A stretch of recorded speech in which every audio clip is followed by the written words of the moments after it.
Shadow Binders is back in stock on shopclownfish.com. That's shopclownfish.com. And now on with the show. Hey guys, welcome back to Clownfish TV. This is Neon, and we're going to talk about manga censorship, anime and manga censorship, and the president of Kadokawa coming out and saying that, a lot of manga apps are not hosted by Apple and Google due to their spicy content, and that there might have to be some censorship to push this content through to global internet audiences. And this is just kind of the world we live in, isn't it? Right? We know that Apple and Google have strict policies about what kind of content can be hosted on their platform, and usually they turn a blind eye to dicey stuff, whether it's suggestive content or just a garbage app. And there are lots of garbage apps in the App Store, totally garbage. But if something starts to get a lot of attention, like manga has been getting, then they're going to pay closer attention to it. So, again, these tech companies are probably going to be used to censor more manga content. And he's basically saying if we want to get our stuff in front of a global audience via the internet, via these app stores, we're going to have to tone it down a little bit. We might have to censor things. Again, this is the world we live in. I mean, look at what Steam is doing, and these companies, I'm in favor of freedom of expression. To be clear, I do not consume a lot of this extreme content myself. I don't, but I also think that there's been a massive overreaction to cartoon characters, and the portrayal of cartoon characters and all of that stuff. Because at the end of the day, we're not talking about real people. We're talking about cartoons, lines on paper that our brains interpret as being representative of people or situations. And I think we need to, kind of keep that in perspective, personal opinion. But again, I don't read this kind of stuff, the really extreme stuff. I've never been interested in it, but a lot of people are. A lot of people are, because it makes a lot of money. So we're going to talk about that. Before we get into it any further, please subscribe for more pop culture news, views, and rants, guys. We're over 220,000 subs. Thank you for the support. We do talk a lot about animation, anime, manga, comics, the industry, all of that. Not just He-Man. This week has been kind of a big week because one tweet set off a massive avalanche of drama for some reason. I don't understand it. I don't understand it all the way around, but we're going to talk about this because we have been covering the continued censorship of manga and anime by a number of platforms and by a number of resellers like Amazon. Amazon went crazy, I think it was last year, and they started banning action figures of Hatsune Miku, and she was fully clothed. She wasn't in any sort of precarious situations or anything, but because the character who's virtual, by the way, identifies as being 16 years old, you weren't allowed to have action figures, apparently, of her on Amazon. I mean, we've seen some really ridiculous stuff go down in Australia. There are manga series and light novel series that are being banned entirely, and they're saying that these series are actually CP when they're not. Some of them are actually, I would say, more in the PG range. So there has been this double-edged sword with the increased popularity of manga and anime over the last year or two. Comes watchdog groups, Karens coming in and looking more closely at this content, which for the most part has been left alone. Just weebs in the US cared about it, but now that it's become so mainstream, I mean, we did a video last night talking about Taco Bell using anime to sell its products, and this is going to continue. So fully expect for Westerners especially to find problems with the Japanese art form. And if you want to sell your stuff, you're going to have to kind of play ball with the tech companies, right? Unless you find a way to do an end run around them. So this is coming from Nichiban. Kadokawa president reveals manga rarely reviewed by Apple and Google due to Spicy content feels censorship may be needed. Kadokawa's president has reportedly stated manga is rarely reviewed by Apple and Google due to the sexual content and may need to be censored. Takeshi Natsuno, Kadokawa Corporation's president as of June 22nd, so he's new, recently spoke in an interview with video streaming website Abema TV along with an accompanying article. The interview was with current and former Japanese gravure idols, those typically involved in photo shoots and swimsuits or are otherwise designed to be titillating or suggestive, and how they came into the industry. In the article, he discussed his stance on these idols, along with how Japan is full of manga that's more extreme than that. So this is what he said. He said, the fact is that there are people who have miraculously beautiful figures, and there are people who think there's value in that and there's money to be made. I don't think it's fair to say that this is unfair, and I don't think the argument about whether gravure is good or bad is valid. On the other hand, Japan is full of manga that's more extreme than that. That is an understatement. The publishing industry that I'm in is full of liberal people, but I feel that we need to recreate standards that are appropriate for this internet age, including such things. In the video interview, Natsuno mentioned more specific information. The video transcription comes via manga critics and some Twitter users. This is what he said. This is what the translation of the video interview was. He said, I feel that we need to redefine the standards of the internet age and determine what is acceptable for the public and what's not. The publishing industry I'm in is full of libertarians, but I really feel like we need to rethink things. Masaki also highlights how this is the second time Abema Times has removed controversial statements from their article, possibly as a policy.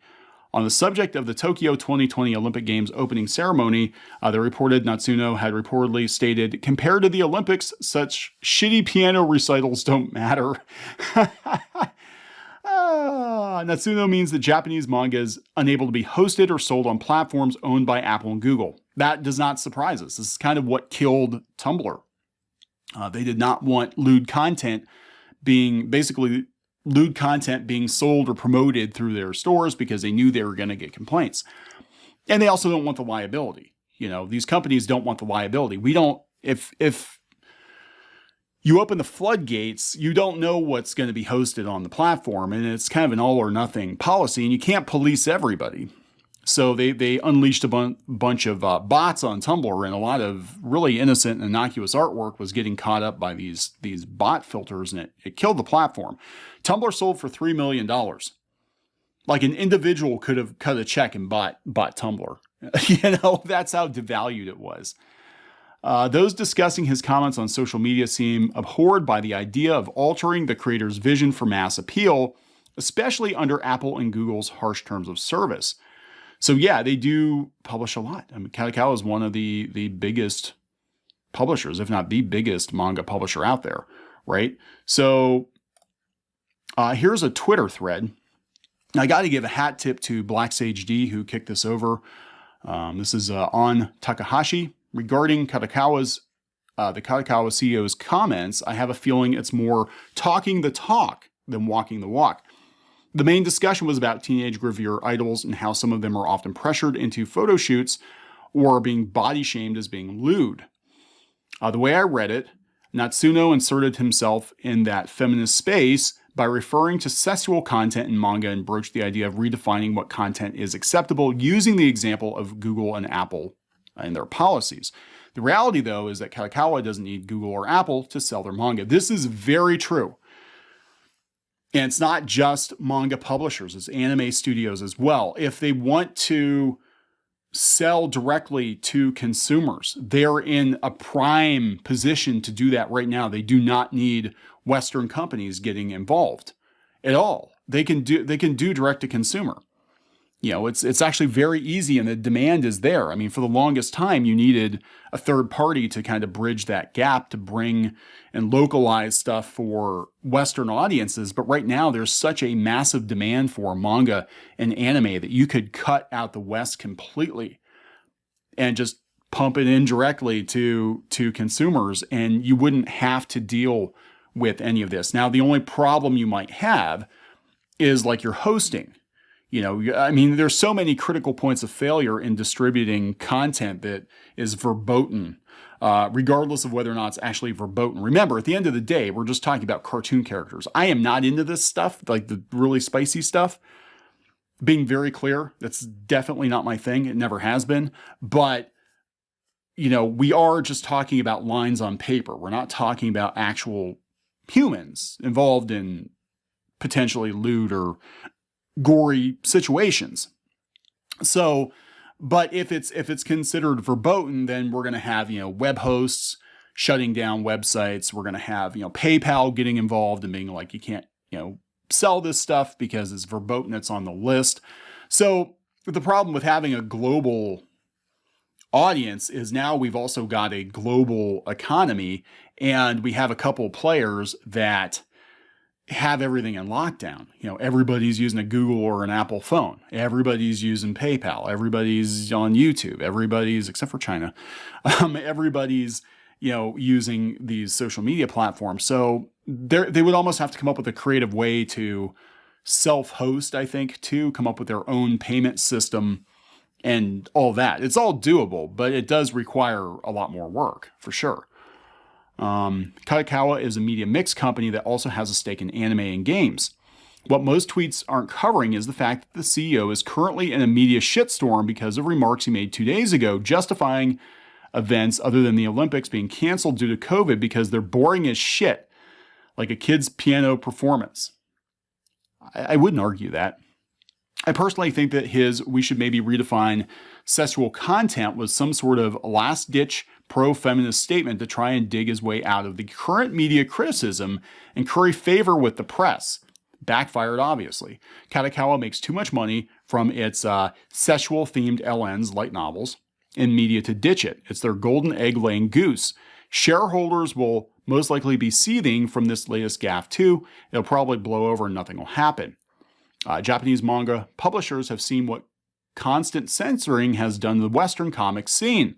In order to remain a bastion of creative freedom, men in suits will be smart to back off and just let things continue to be. More and more teen manga are embracing sexual themes. JP manga publishers have been more experimental than ever. Talk about My Dress Up Darling. It's a manga about cosplay and traditional Japanese dressmaking, but you'd be blind to miss the undertones that simmer below the surface. A lot of recent manga have this because that's what sells, etc., etc. And digital manga sales are blowing up, you know. And, you know, they go on to say that this recent trend in a lot of works embracing lewdness isn't an accident. It comes from the data. Yeah, what's selling? Sex sells. At the end of the day, it does, you know. Again, the really extreme stuff, not my thing, but it obviously appeals to a lot of people. So they're going to keep making it because it sells. If there's one thing a big Japanese publisher hates, it's other Japanese publishers making money in an area they could have thrived in. Yeah, and we're seeing the West just kind of censor stuff left and right. Some of the light novels that have come out over here, some of the manga that's come out over here from, I think it was 7 Seas, they were censoring for just whatever reason. People were pissed and they actually had to go back to press, print it as is, and then give people new copies of the book because the fans were so pissed off. So will they actually censor or self-censor? Probably not. Or the apps on Google and Apple will be sort of a loss leader. Like, here's our tamer stuff. If you want the more extreme stuff, we're going to sell it to you some other way. That's probably what they're going to have to do. Pretty interesting, though, to read that there's so much talk about censorship in manga and anime. And I know creators are worried. We're seeing it all the time, and we're seeing Twitter, you know, flip out every time there's a Japanese anime girl with big boobs. They flip out. They're like, oh my God, it's problematic. Then don't buy it. No, somebody's buying it. We can't allow this. And then they try to shut off all the sales channels. You know, they think that bitching on Twitter is going to work. Why would they think that bitching on Twitter is going to work? Because they've gotten people canceled multiple times for shit? That's exactly why. They bitch and bitch and bitch, and then it trends, and then the media picks it up, and they're like, oh, look at all these people that are upset about boobs in anime. Oh, it's pretty problematic. We're not going to carry it in our store anymore. You know, so why would they think it would work? Go figure. Anyway, I'm going to wrap this one up. Please subscribe for more pop culture news, views, and rants, guys. We'll talk later.